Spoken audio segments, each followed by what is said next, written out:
Welcome, listeners, to the 15th installment of the UBERED podcast. I'm your host, Evan Kale. For 4 years, I was a full-time Uber and Lyft driver in Minneapolis, St. Paul. I gave 8,000 rides in that time period. Wrote 2 books on the subject. Uber and Lyft driver, Uber 2, both available in Amazon Kindle bookstore. How's that for an auctioneer? I'm testing the waters just in case this whole writing thing doesn't work out. Before we dive into the episode today, I would like to remind everyone that I am doing a Q&A on the very last episode of the UBERED podcast, which will be airing sometime in the spring. So please tweet your questions to me or direct message them to me or use the hashtag UBEREDPodcast. And also please be sure to review this podcast on whatever platform it is you're listening to it on. I've noticed my iTunes reviews are going up. I really appreciate you guys taking the time. Okay, so let's jump into the episode today.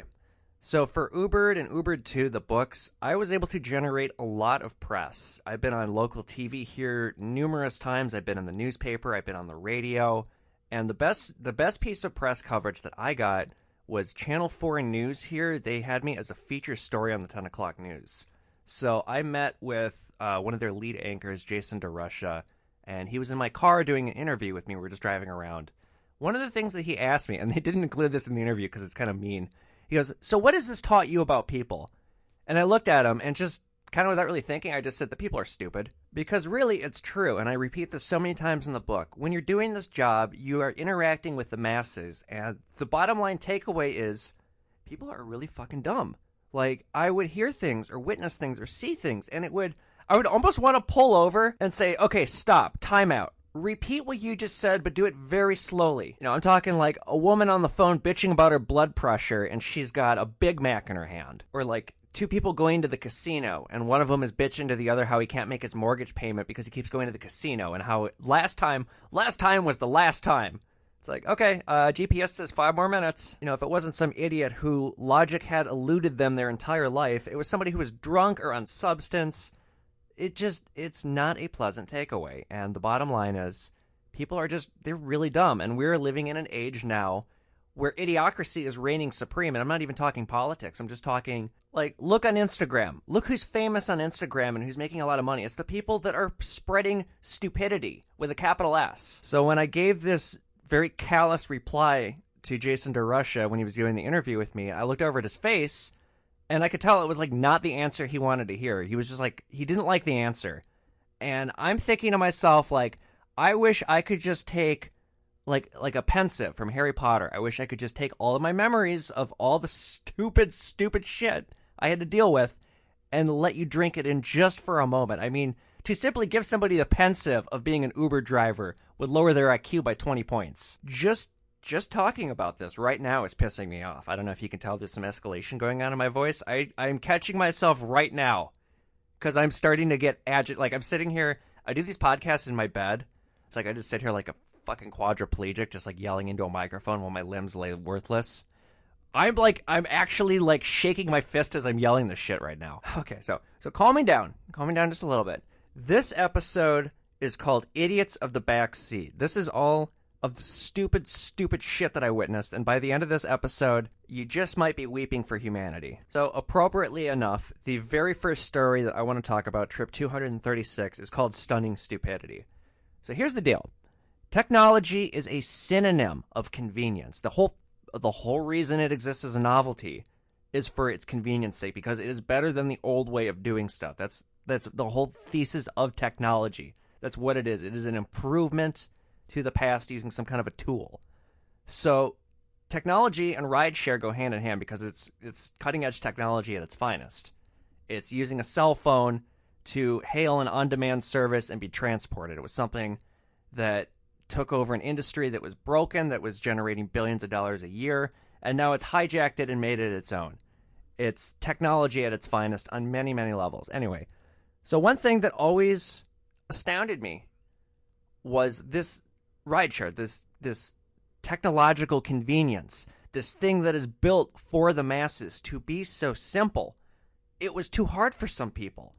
I would get these calls. I would come to you plug in a destination where you are. I come to you.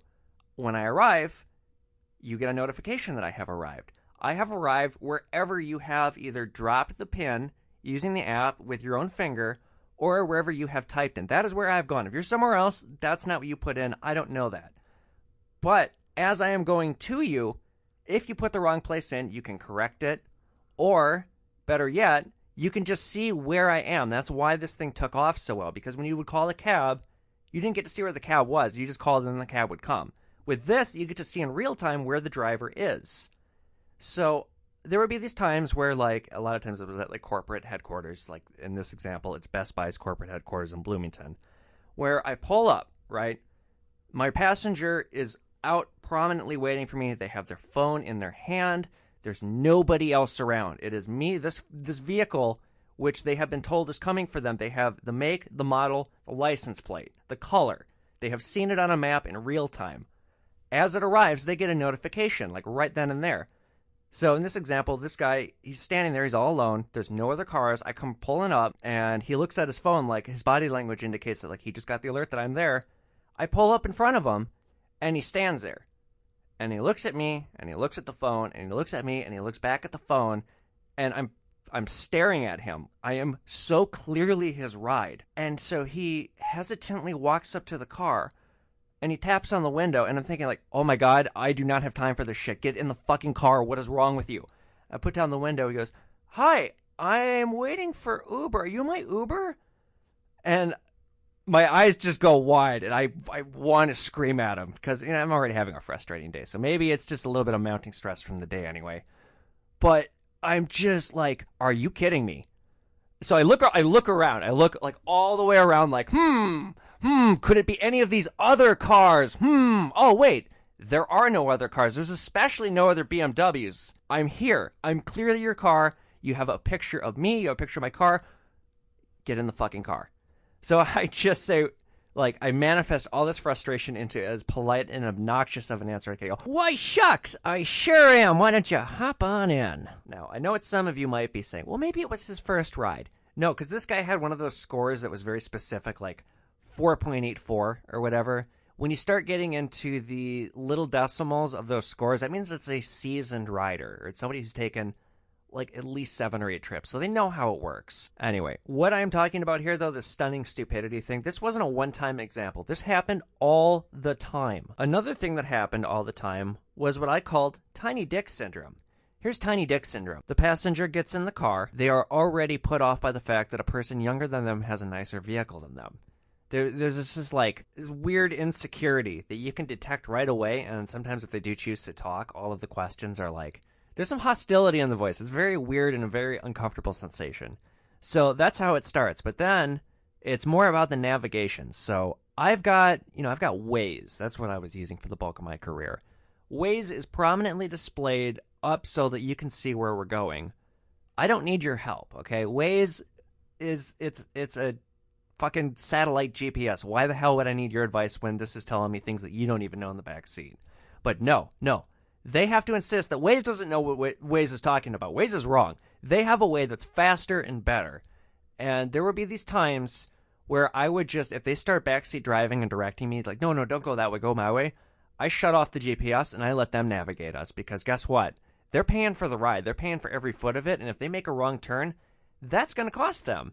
So my dad's got this saying that I love. He says, when you're right, you get to be right. That's it. That's usually all you get. In this case, when you're right, yeah, you do get to be right. But when you're wrong, it costs you money. So a lot of times, and this was especially interesting when it happened when somebody was drunk, they start backseat driving, I shut off the GPS, and we get lost. And then I just say, well, shucks, I don't know where we are. You knew where we were. And now you've let us into I don't know where. I guess you have to navigate us out of this because I don't know where I'm going. / I don't even want to talk because you just got this tiny dick syndrome thing going on. And somehow me knowing where we're going is emasculating to you. There were a few instances where, some bro and the drunk and he's with a girl and he starts doing this and gets us lost. And I keep the GPS off and it's like, it just embarrasses him even worse because he's trying to show off for the girl and all he's done is make himself look like an idiot. And on top of that, he's wasted more money because if it's a surge ride and you take a wrong turn, it can cost you $10, $20, $30, $50, who knows? But enough about tiny dick syndrome. So another one that I want to get into, and there was no one subgroup of people that did this more than others. This was just like, it happened a lot. Here's the situation. I'm in downtown Minneapolis, and it's either thick rush hour traffic or it's bar close. And the person who's calling the ride, they know it's one of these two times. So they call me, and I accept, but I am either in a traffic jam or I'm behind the police barricade / not in the area where a person needs to be picked up at. Or, like, the person can see that the streets have been blocked off. A minute will pass, a couple minutes will pass, I'll be driving toward them, and this person can see on their phone where I am and how much ground I've covered. So they will call me after, 5 minutes or whatever, and they'll want to know where I am.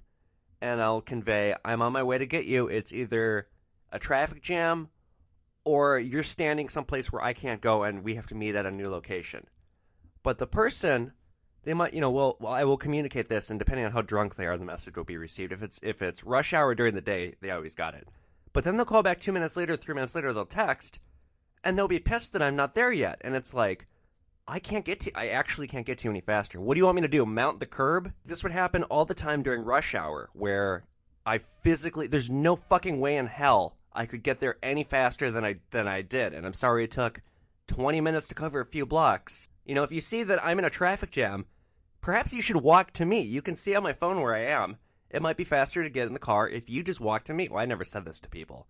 But they would get in the car, and there would be just the passive-aggressive, like, oh, it's fine, but it's not fine. What took you so long? Or people would outright want to know where I was. And it's like, I would snap at people sometimes. I would say, like, look around. Does it look like I could get anywhere in a quick amount of time? So relating to this, the one story that I want to talk about is trip 1640. It's called Higher Rates for Princess Christina. And I never met Christina. It was bar close. And Christina is calling from behind the barricade. And I'm used to it. I know what's going on, or like I know how to communicate that like she needs to come somewhere else. So I accept the call, and I sit there for a second, think, okay, am I going to text her? I'll call her. And so I call this girl, and this extremely inconvenienced woman answers the phone, or I don't know. Like I said, I never met her. I don't know how old she was. She sounded drunk. Yeah, where are you? She says, and I say, hi, Christina. This is Evan, your Uber driver. Trying to dismiss the rudeness. And I want you to know that I cannot come to where you are. There are police barricades set up. I need you to meet me at another location. And she huffs and goes, no, unacceptable. When I call a ride, I expect curbside service. I'm at blah, blah, blah. I expect you to come to me.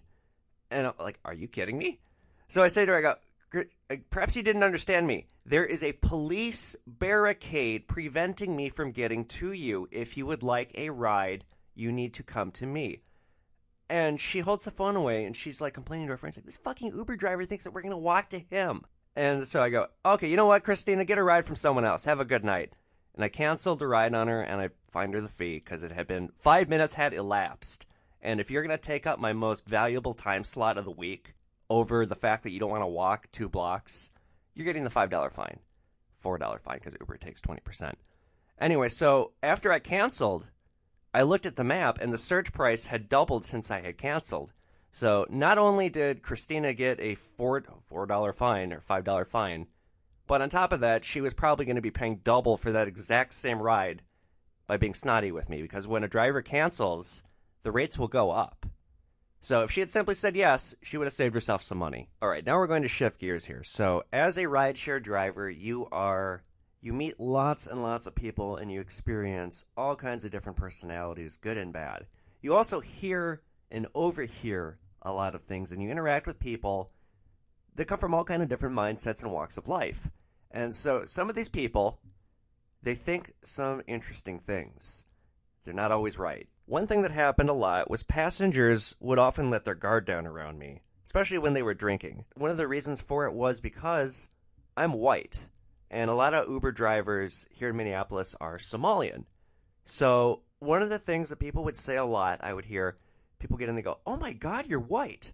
I swear to God, people would fucking say that to me. And I would be like, what? Why, yes, I am. Huh, shucks, look at that. I would play on it like, did you really just say something that fucking stupid? Another thing that I would hear a lot, people would basically let their inner racist side slip, because they would assume, oh, he's white and I'm white, so we gotta be white brothers together, and I'm gonna just let him know how much of a fucking racist I am.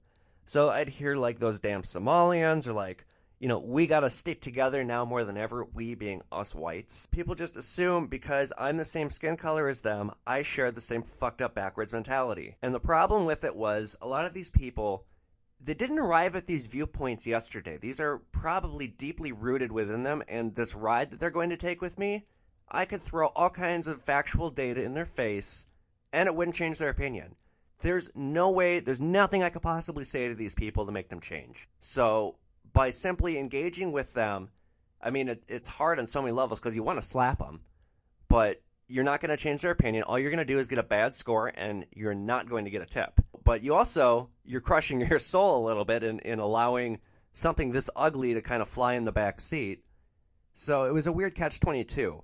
And I would always just steer clear, or if I was really appalled with what a person was saying, I would not say anything, but would make it pretty clear through my body language and my attitude that I'm not liking what I'm hearing. So in this is trip 5,900. It's called Immigrant Problem, and this happened right after the 2016 election. So I was already pretty charged with some opinions, some of my own opinions about what had happened. And this couple here really rattled me. So some people that get in the car, they look the spitting image of a racist country bumpkin. Like, just before they get in the car, I joke to myself, I wonder what size bed sheet they wear to the cross burning. But sometimes upper middle class customers could be just as bad too. And where I was picking these people up from was always an indication as to what kind of a person they might be.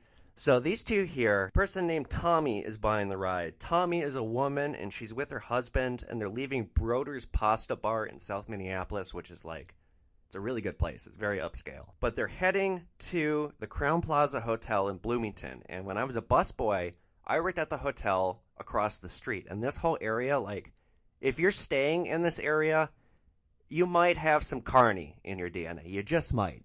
They are the geographically closest hotels to the airport. So it's for, like, all the people that either want a budget room, or they're just stopping in and out for business, or they're just, like when I worked there, I found the hotel was mainly just, like, low-class people. Like I said, this venue that I have picked them up at is a nice venue. So it's like taking a Rolls Royce to McDonald's, kind of. Okay, that's an extreme analogy, but you get what I'm trying to say. These two things, they don't equate. It wasn't until these two start talking about the Green Bay Packers that I think to myself, okay, there it is. That's what's going on here. We exchange pleasantries as we drive, and we're heading down onto the highway. And Tommy asked me how long I've been doing this. And I say, a couple years. She goes, oh, you must know the city and its people pretty well by now. And I just say, like the back of my hand. And Tommy says, well, then maybe you can explain where your immigrant problem stems from. And she asked it in a really concerned voice. And I hear this and I think, immigrant problem? What immigrant problem? So I repeat, or what? And she goes, your immigrant problem. They're everywhere here. What a plague. We went to Mall of America, and my God, it was like the fucking Middle East. Everywhere you look, head rag, head rag, head rag.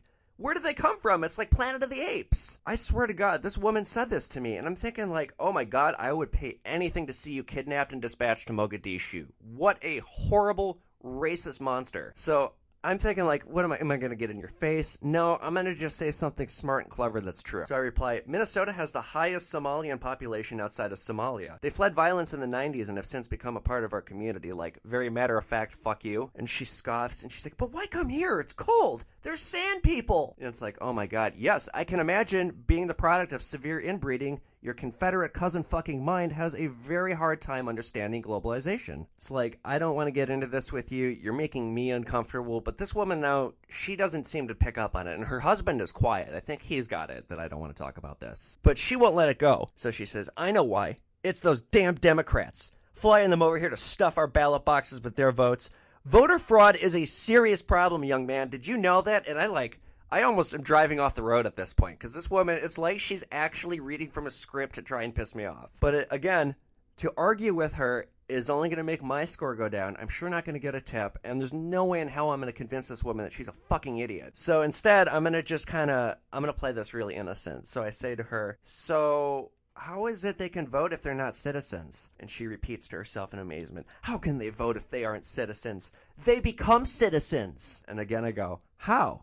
I'm going to trick her into spelling it out for herself. And she says, well, they live here long enough as refugees, and then they pass the citizen test, and they get naturalized as citizen, and then poof, there goes democracy. Oh my God, do you hear yourself talking? So I repeat, so they immigrate legally, they learn our culture, they assimilate, and then they become citizens.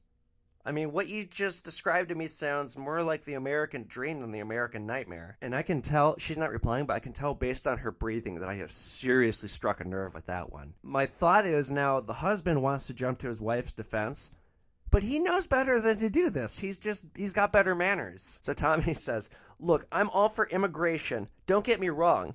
It's just that these people don't belong here. For crying out loud, why are sand people living in the snow? She keeps going. What we should do is set up camps in their own country and help them there, not bring them here. They come here and it's culture shock. They don't get it. And then they bring their violence over here too. When my family came to Ellis Island, they all got jobs. They were working hard. And I'm thinking like, yeah, as gun runners and bootleggers probably. But she continues. They assimilated and they became prosperous citizens as a result. But these people hate America. They burn flags. But rest assured, it's a new dawn. Big changes are coming in the Oval Office. Now, every foot that's passing, it's getting harder for me to keep my mouth shut because I just want to verbally annihilate this woman. But before I can yell at her, because I'm so close, her husband interjects and he goes, boy, you sure got us there in a quick hurry, didn't you? And he's like laughing to like break the tension. I'm just like, okay, this guy sees what's going on. He doesn't want me to get into an argument with his wife. I don't want to get into an argument with his wife. All right, I'm going to just use this as a distraction and let's dismiss the topic. So I just said, yeah, I've been doing this for a long time. People either love my fast driving or it scares the shit out of them. But either way, here we are. So as we come pulling into the Crown Plaza Hotel, I just say, thank you very much. It's like, I hate both of you. The husband knows I hate both of you.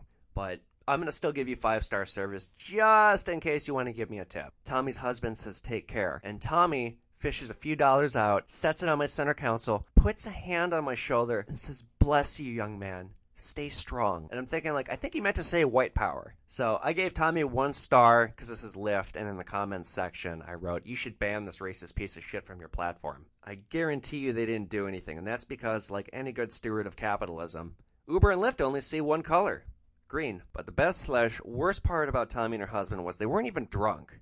They were just really dumb people with really awful opinions. And I've said this about alcohol in this podcast before, but one thing I've come to learn about it, it doesn't do people any favors. It just makes you dumb. So I've tried to give people a pass when it came to being drunk and dumb, because Lord knows I've been there before. I will be launching another podcast after this one. In fact, I already have a title picked out and everything. I haven't recorded any episodes yet. But one thing that some of the stories I'm going to share is some of the stupid shit I've done drunk. I've been thrown off an airplane. I've been beat up by the cops. I have these 2 gnarly scars in the back of my head because I got into this crazy fight like 10 years ago and I almost died. So needless to say, I didn't throw stones in the glass house of alcohol when I had really drunk people in my backseat. But sometimes, some of the shit, you just couldn't dismiss it. It's like, no, it's not the alcohol.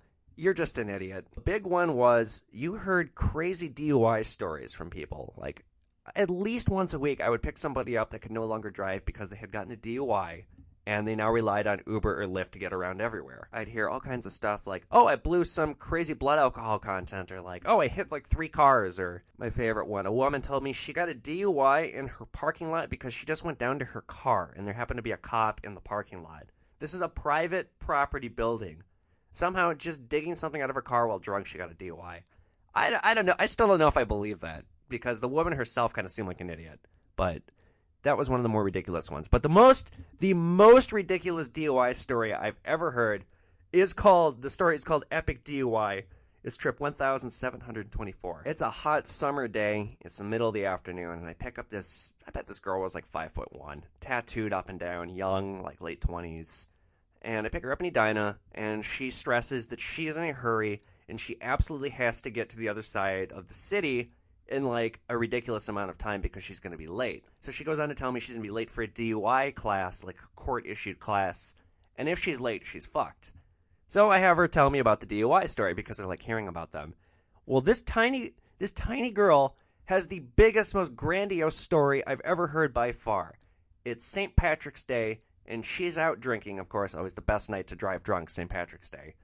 And she gets hammered at this bar. She attempts to drive home.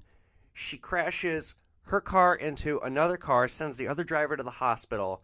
The police arrive at the scene. They breathalyze her. She blows like a .3 or something. She was like over 3 times the legal limit. And then they arrest her. But this girl, this tiny little girl, she gets out of the handcuffs in the back of the car. She like slips out of the handcuffs. Somehow she breaks out of the squad car and starts trying to run away. And so police chase her down the side of the highway on foot, tackle her, rearrest her, and like in attempting to flee the police, she made it so much worse. And on top of something that was already really bad, the other person she hit, like, she didn't kill them or anything. They got sent to the hospital. They were fine. It's not like she took a life or anything awful. But, major vehicular negligence here.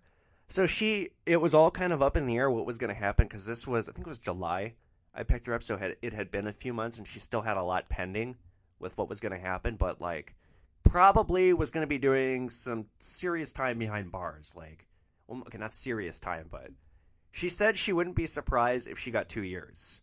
Even still, I felt bad for her, especially because I could tell she wasn't an idiot. She just made a really bad choice and then lit that really bad choice on fire and made it a million times worse. But in trip 4690, the woman was an idiot.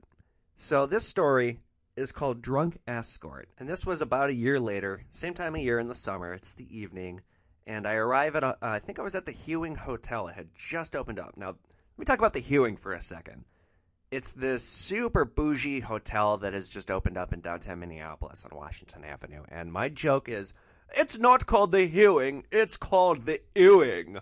The H is silent. I've only been in this place a few times because it's always at the request of other people. Like it's someone's birthday and they want to go there or something. But every time I go in, it's so pretentious I can barely even breathe. But back to the story. So the woman's name is Janice. And I arrive outside and these 3 middle-aged, super drunk women pile into the car, and the car immediately fills with laughter as soon as they fall in. They're fucking drunk, these girls. 2 of them are going to be getting out at a hotel just a few blocks up, and I'm thinking, like, why can't they just walk? It's a nice night out. But after driving just a block with them, I can see why. They're so drunk they probably couldn't even walk. So we drop off the 2 women, they say goodbye, and Janice has mentioned it is a quote-unquote tits-off party.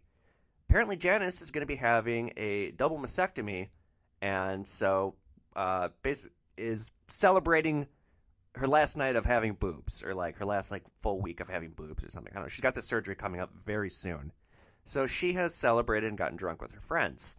We drop the friends off, and then Janice says, "All right, Evan, I have a request for you. I will tip you really well if you drop me off at my car and follow me home." And I'm thinking, like, wait, what? She goes, well, here's the deal. I have court in the morning, and I can't leave my car downtown here. This woman lives in Crystal, which is a northern suburb of Minneapolis. She wants me to drop her off at her car and drive behind her as she drunk drives home. Like, me driving behind her is going to prevent her from getting stopped by a cop. So I said, that's a terrible idea.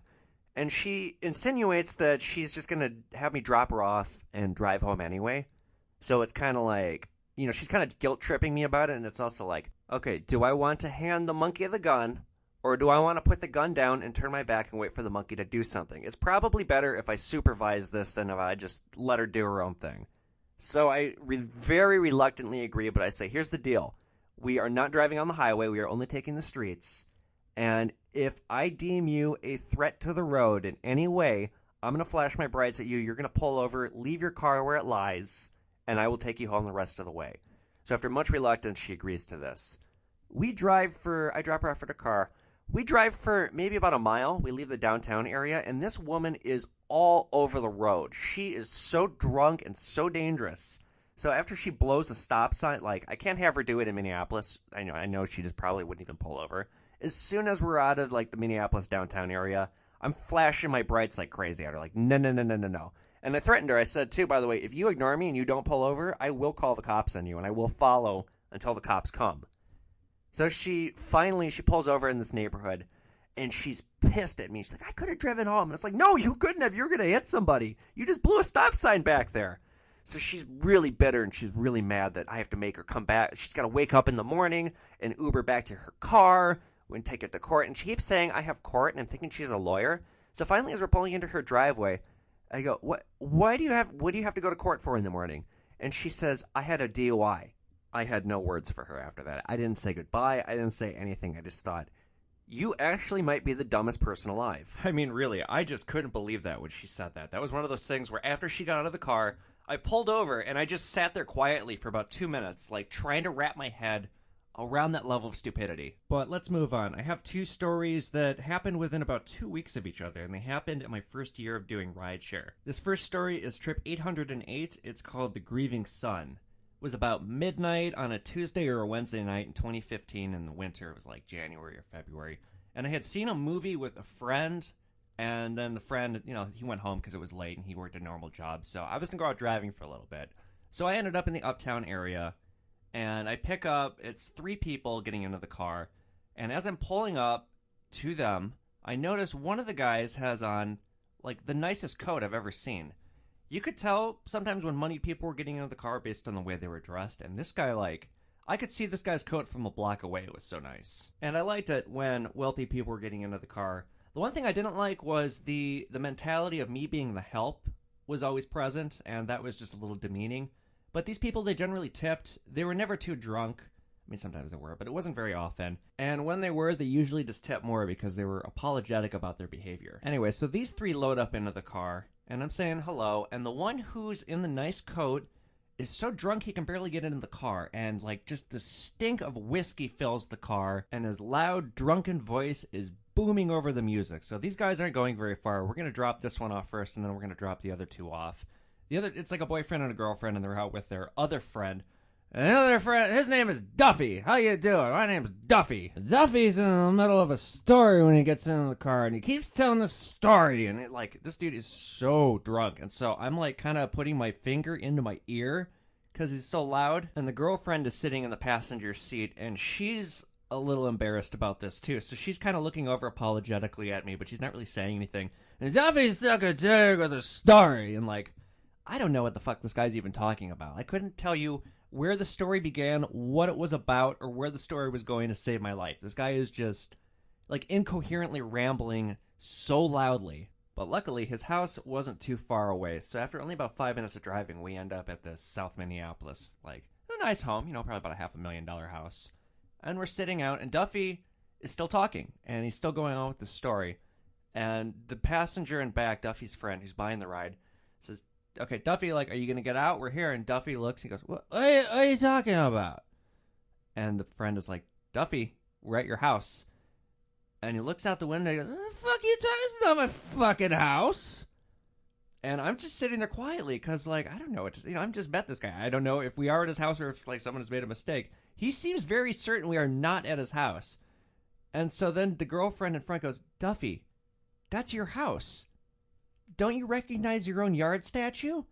And Duffy looks out again, and he squints, and he looks, and he's breathing on the glass on the back window for a minute. After about 20 seconds of staring, he goes, oh yeah, it's my statue. I got a statue in China. Did I tell you guys how I got the statue in China? I was in China and so he starts telling a story about getting the statue in China. And the cars, me included now, are just staring at him pathetically. And he stops mid-story. He goes, what? You look at me like that. Tell a story. And the guy goes, yes, but Duffy, this nice driver would like to take us home. And Duffy reaches into his wallet and goes, fuck you, driver. I want to tell a story. I'm going to keep telling a story. So he reaches into his wallet, which is a Gucci wallet. He's got, oh God, I don't know how much money. He had to have at least $1,000 in cash on him. Reaches out, pulls out a 20 and hands it to me. And I go, sir, you talk all you like. So I turned the car off, and I sat there with my arms folded, and the other 2 start laughing. And Duffy continues his incoherent story. And then he stumbles. He goes, all right, it's time for me to go. I'm going to go drink some more beer. You guys have a good night. Stumbles out of the car, and we watched. Luckily he didn't need our help getting out of the house. But we watched to make sure that he made it in so he didn't pass out and freeze to death. And as we're driving away, I'm like, I don't even say anything. My jaw is just, I just got $20. And nothing like this has ever happened. And it's so early in my rideshare career that I'm not expecting anything like this. So I just quietly go, well, that was interesting. And the girlfriend tells me, yeah, his dad passed away pretty recently. He's not taking it so well. His dad was worth about $30 or $40 million and left Duffy everything. And, in that garage there that you just saw, that house, he's got 2 Ferraris he just bought. She whipped out her phone and she shows me a photo of her and Duffy sitting in a yellow Ferrari 430 Spider. And I had recognized earlier, I had seen a yellow Ferrari being driven around town, and it was in the winter, and okay, first off, somebody who buys a yellow Ferrari has something seriously wrong with them. That's the worst color for a Ferrari. Lamborghini, yes. Ferrari, no. So I always kind of look at people a little puzzled when they're driving a yellow Ferrari. But he's got a yellow Ferrari in the goddamn winter. He's got no concept of caring for that car. And it turns out, yeah, because he's got so much money, he doesn't know what to do with it. So he's traveling the world, he's buying exotic statues, he's buying weird cars, he's getting drunk. I mean, the story's called The Grieving Son because I guess we all grieve in different ways. And speaking of grief, that'll bring us to our next story, which happened only about a week later. So sometimes people got into the car and they were crying, or they were clearly upset. And unless they wanted to tell me, I sure as hell wasn't about to ask them what was going on. It was none of my business, and I'm sure they didn't want to talk about it with some stranger anyway.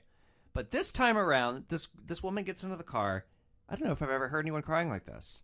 So this story's called Rest in Peace, Fido. And like I said, it happened about a week after this thing with Duffy.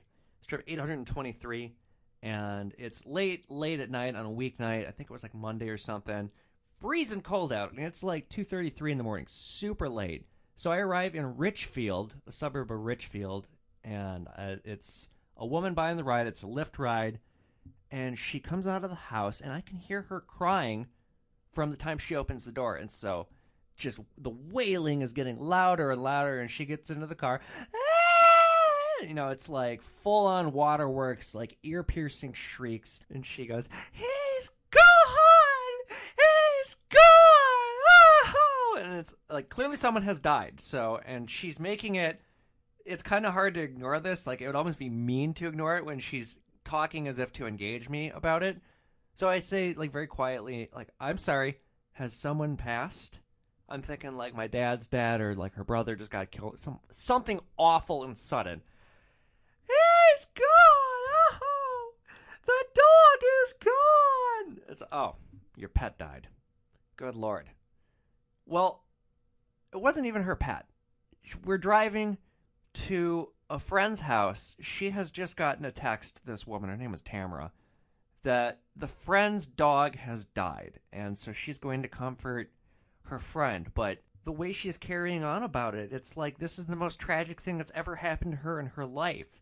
She's crying so hard, I have to drive with my knees covering my ears because, I'm afraid I'm going to get hearing damage. So it's is it a modern-day Lassie? Is this the tale of my dog Skip? Was the dog internet famous?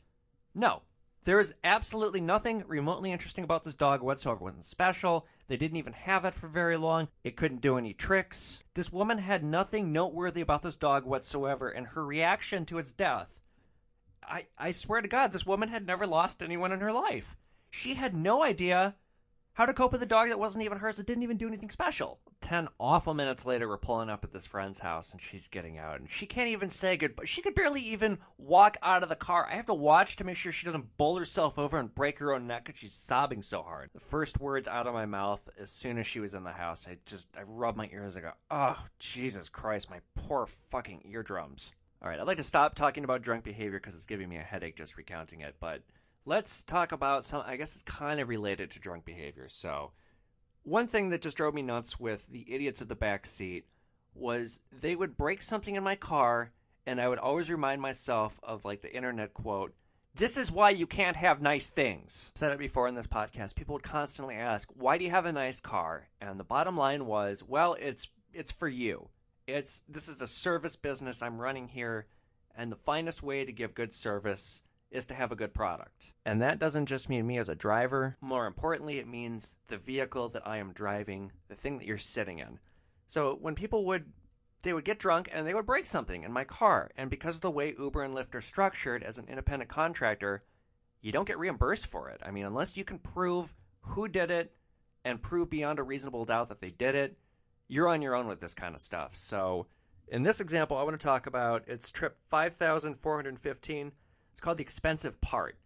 So when I had my BMW 335, I had these, I called them poor man's tint. They were these window screens in the back that could latch. They were like built into the door. So you could clip them on or you can take them off. And when you would unclip them and you let them go, they just went flying into the door. And I was afraid that eventually, and this is what happened, these drunk passengers were dicking with it because everybody would do this. They would let it go flying into the door, and eventually the latch got ripped off, the thing that made it clip to the top of the window. And guess what? That was a $500 part. So just because of one person, one drunk asshole, and actually the thing was, it was a car full of drunk assholes in an evening full of drunk assholes, and I couldn't tell specifically which drunk asshole did it. So because of that, I was on my own on the part, and I just never got it fixed. Like, again, when it broke, it's just like, this is why you can't have nice things. This is why this idea of having a nice car for rideshare seemed great on paper, not very practical for a lot of reasons. Finishing out the episode and coming full circle, I was asked by the news reporter, what have you learned? And I just kind of callously said that people are stupid. And it every day, every time I drove, every person I met, sometimes I was pleasantly surprised, but more often than not, I wept for humanity. But a lot of times, I would use this to my advantage because I came to recognize that most people just don't notice. You know, you can do things, you can do all kinds of things, and most people, they have blinders on. They have their mindsets going. They don't see what's going on around them. And in my case, I took advantage of that. Two things I want to talk about that I did that were essential to my business and making some extra money. So one of the things I noticed was, and for a while this was a thing with Uber and Lyft, I think they have since gotten rid of it because the platforms have become so mainstream, but you used to be able to, if it was your first ride, you could plug in a coupon and it got you $20 or $50. They changed it every month, but it would vary between like $20 and $50 off of the ride. So whenever a passenger would remark that it was their first ride, and I came to know it was their first ride because they were usually rated 5 stars, and very, very few people actually maintained a 5-star rating. That was usually an indicator it was a person's first ride. So they would either volunteer it was their first ride, or I would ask. And if it was, I would say, well, guess what? It's your lucky day. You're getting a free ride. I have a coupon that allows you to get a free ride here, so I'm going to give it to you, and this ride is on me. And by saying that, and usually I would offer them a water too, what would happen was the people would generally tip me the difference for how much the ride would be. They would ask how much it would be, and I'd say, $10, $20, whatever. And then that's what they would tip me, and then they would just be so thrilled. But meanwhile, I'm still getting paid for the ride. The difference is Uber pays me to do the job instead of the customer. So it was the equivalent, basically, of getting 2 times the rate if I was able to do this.